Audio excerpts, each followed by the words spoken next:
Hello friends, hello बच्चों। आज हम आपका जो फिजिक्स का पेपर है एसओएस का HP board Himachal Pradesh board का है हम सभी का। तो चलिए देखते हैं कि किस तरह का पेपर आया हुआ है। 2020 का है, सीरीज ए है, देख लीजिए सीरीज ए। और इसी के बाद अगर सीरीज बी सी जितना भी डाला हुआ है आप इसके वीडियो के नीचे देखिए डिस्क्रिप्शन बॉक्स में। तो उन सभी पेपर को भी ज़रूर कर लीजिए ताकि एग्ज़ाम से पहले आपको एक अच्छा सा रफ एस्टिमेशन मिल जाएगा कि किस तरह का प्रश्न पत्र आपका एग्जाम में आता है। टोटल क्वेश्चन नंबर्स जितना क्वेश्चन आस्क्ड है 28 और टाइम जो आपको मिली है वो 3 आवर्स है और मैक्सिमम मार्क्स आपको 75 है। चलिए देख लेते हैं कि किस तरह के प्रश्न आपके आए हुए हैं। इसी के हिसाब से आपको रेफरेंस बनानी है और देखना है कि किस चैप्टर का वेटेज कितना है।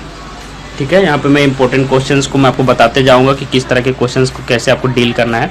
ठीक है, और ऑब्जेक्टिव का आंसर भी बता दूंगा। देखिए, the minimum value of charge on A charged body is पूछा हुआ है।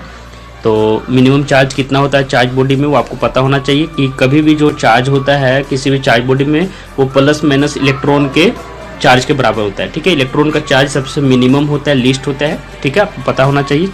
ठीक है, और इसी के मल्टीपल में किसी बॉडी का चार्ज होता है। तो यहाँ पे सब मिनिमम वैल्यू बोल दिया है, लिस्ट है, तो इसका इलेक्ट्रॉन का कितना होता है चार्ज आपको पता होना चाहिए 1.6 × 10⁻⁻19 कूलम। तो इसका आंसर क्या होगा बी। ठीक है, तो यही इलेक्ट्रॉन के चार्ज के बराबर हो सकता है मिनिमम। ठीक है, तो ये आपका आंसर हो गया। ठीक है, मैं सभी क्वेश्चंस के आंसर का यहाँ पे एनालिसिस भी कर दे रहा हूँ, आपको डिस्कशन भी कर दे रहा हूँ। तो इस हिसाब से आप अपना नोट्स भी बना सकते हैं और एक काम आप और कर सकते हैं कि जितने भी क्वेश्चन पेपर मैं यहाँ पे करा रहा हूँ उनमें से जो मतलब जिस चैप्टर का वेटेज सबसे ज़्यादा रहेगा उस पर आपको ज़्यादा ध्यान देना है। ठीक है, और उस तरह से आप एक बना लेंगे किस चैप्टर से कितना आया हुआ है, 2-3 क्वेश्चन पेपर देख के कि इस चैप्टर से इतना आ रहा है, इस चैप्टर से इतना आ रहा है। ठीक है, और उस हिसाब से आप तैयारी करें। जो क्वेश्चन इंपॉर्टेंट है वो मैं यहाँ बता दे रहा हूँ कि वो क्वेश्चन इंपॉर्टेंट है।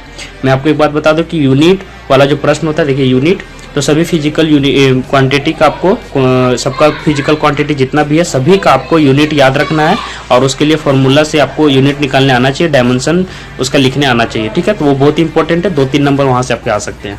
Kilo watt hour is the unit of. ठीक है, तो किलो वाट आवर किसका यूनिट है आपको पता होना चाहिए। किलो वाट जो होता है वो पावर का यूनिट होता है, किलो वाट मैं बता रहा हूँ। और जब किलो वाट को 1 घंटे तक यूज किया जाए, एक घंटे तक इसे एक्सटेंड किया जाए तो किलो वाट आवर हो जाता है और वो एक एनर्जी है।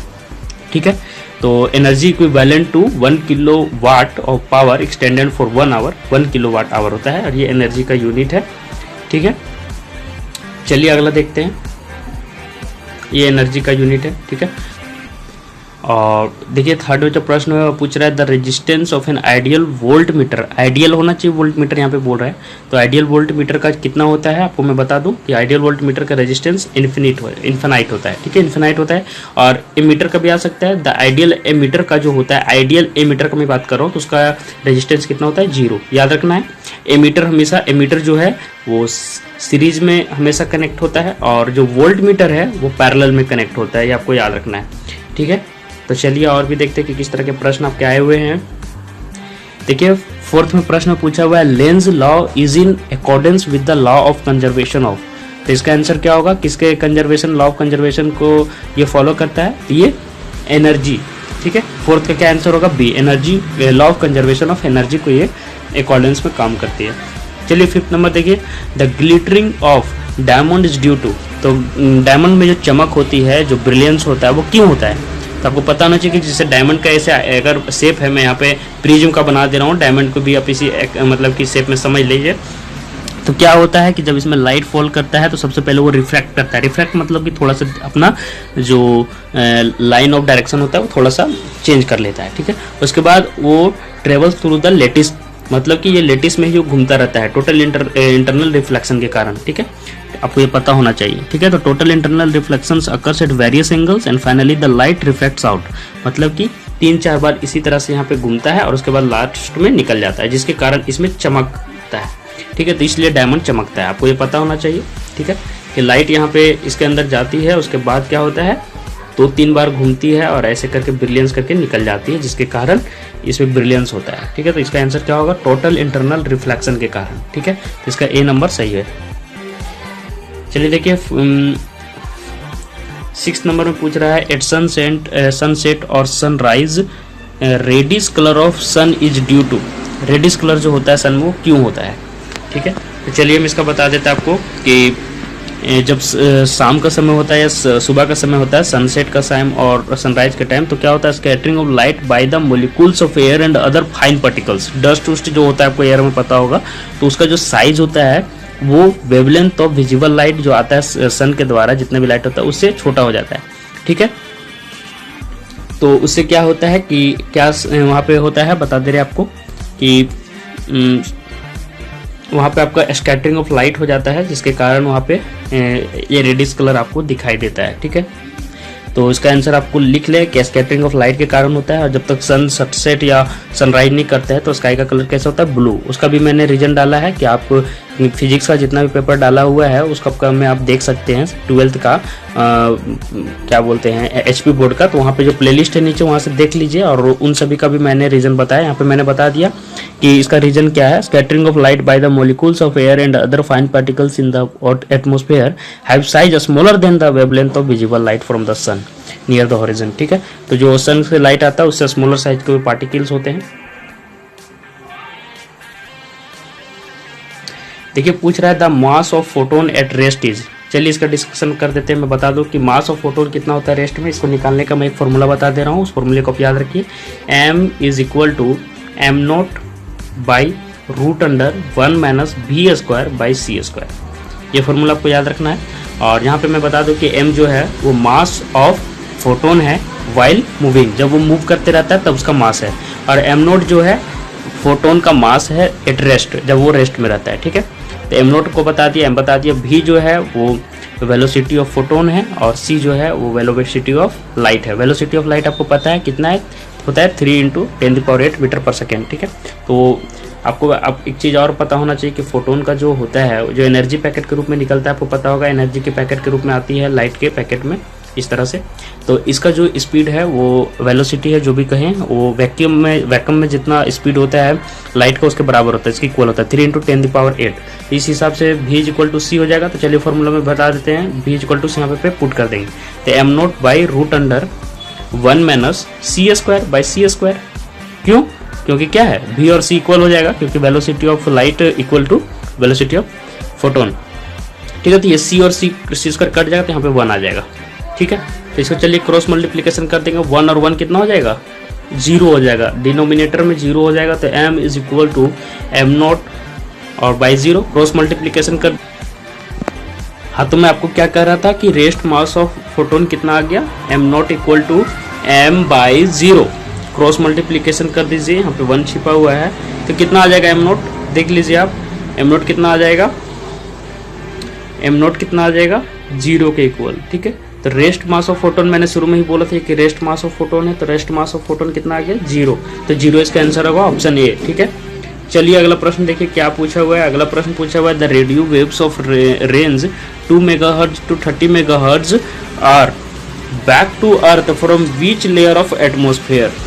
ठीक है, तो इसका क्या आंसर होगा, आयनोस्फेयर। आयनोस्फेयर में आपको पता होगा कि क्या है, आयंस होते हैं, गैसेस का आयन होता है, जिसके कारण वहां से रिफ्लेक्टेड हो जाते हैं। ठीक है, तो इससे फिर वापस आ जाते हैं रेडियो वेव्स। तो यहाँ पे आंसर क्या होगा, आयनोस्फेयर, डी ऑप्शन। ठीक है, चलिए और प्रश्न देखते हैं किस तरह के आए हुए हैं। देखिए क्या पूछा हुआ है, what is conservation of charge. ये प्रश्न है आपका, सब इलेक्ट्रोस्टैट से प्रश्न है। Define electric field intensity, right it's SI unit. देखिए एसआई यूनिट आया है, मैंने बोला था सभी फिजिकल क्वांटिटी की याद रखें आप, और इलेक्ट्रिक फील्ड इंटेंसिटी क्या है बताना है आपको।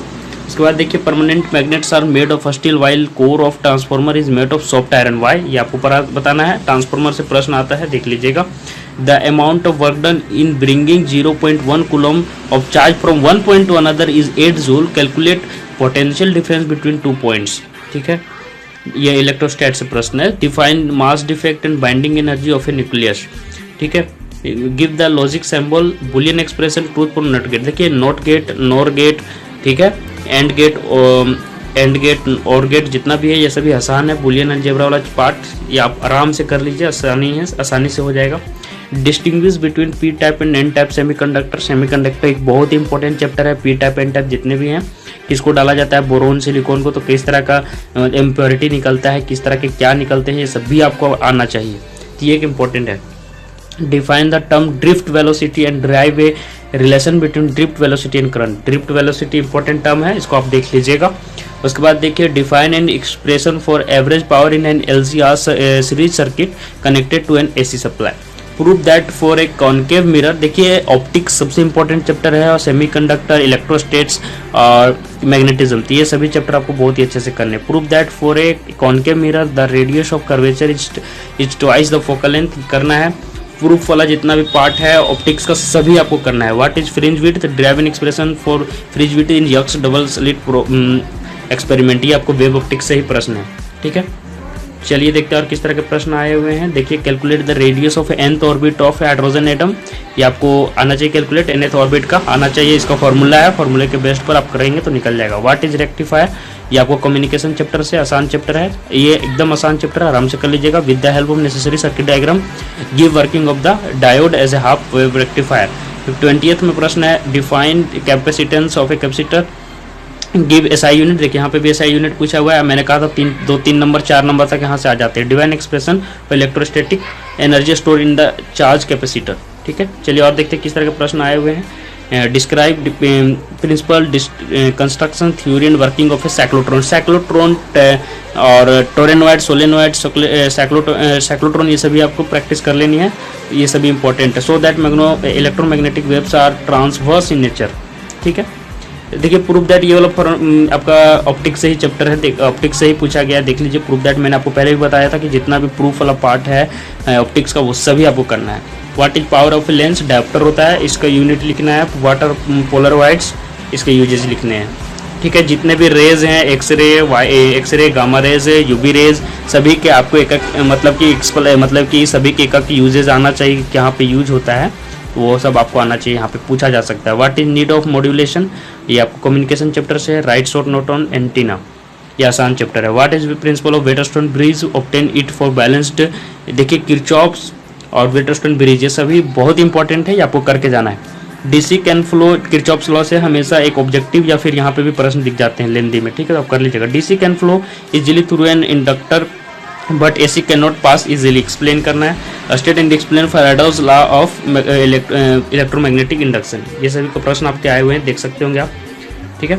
चलिए देखते हैं क्या और क्या लास्ट पेज में आपका आया हुआ है। देखिए लास्ट पेज में what is difference of light, explain diffraction of light at a single slit and derive N expression for the width of central maxima, ये आपका वेव ऑप्टिक्स है और 5 नंबर का प्रश्न है, बहुत इंपॉर्टेंट है। तो ऑप्टिक्स और वेव ऑप्टिक्स ये मैंने आपको पहले भी बोला बहुत इंपॉर्टेंट है, कर लीजिएगा।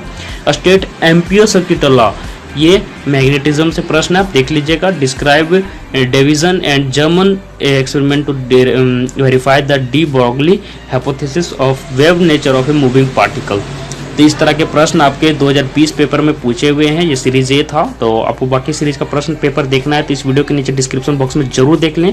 और अगर अभी तक आपने हमारे चैनल को सब्सक्राइब नहीं किया है तो जरूर से कर ले, यहाँ पे मैं आपके इंपॉर्टेंट सभी वीडियोज डालते रहूँगा, अपडेट डालते रहूँगा, प्रश्न पत्र डालूंगा, उसको सॉल्यूशन भी करूँगा जितना मुझसे हो पाएगा। तो 9 आवर बोर्ड आवर 2 चैनल है दोस्तों, तो उसको जरूर कर ले बच्चों, ठीक है। तो आज के लिए बस इतना ही। आपको आपके आने वाले आगामी एग्जाम के लिए 9 आभा बोर्ड आभा की टीम की तरफ से ढेर सारी शुभकामनाएं। आज के लिए बस इतना ही, धन्यवाद।